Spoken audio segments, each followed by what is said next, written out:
ازيكم عاملين ايه؟ انا شيماء ودي قناتي. يا ريت تعملوا لي لايك للفيديو وتشتركوا في القناه، ولو معايا على صفحه الفيس يا ريت تعملوا لي متابعه.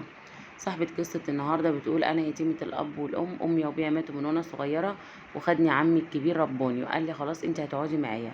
طبعا كان ليا عمام تانية غير عمي الكبير دوت، بس انا ما كنتش برتاح غير عند عمي دوت. هو ومرات عمي بصراحه كانوا بيعاملوني كويس جدا، وكان عنده ولدين وبنت.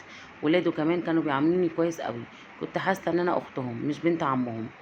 فقعدت معاهم لحد ما كبرت واتجوزت وبصراحة ربنا عمي جهزني وما تأخرش عني في أي حاجة، وكان بيقول لي انت بنتي ومفيش أي حاجة إن شاء الله هجيبها لك ناقصة.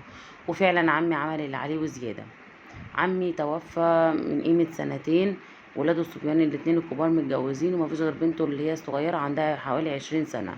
مفيش كام شهر ومرات عمي كمان توفت. بنت عمي طبعا ما ينفعش تقعد لوحدها. فجي ولاد عمي قالوا لها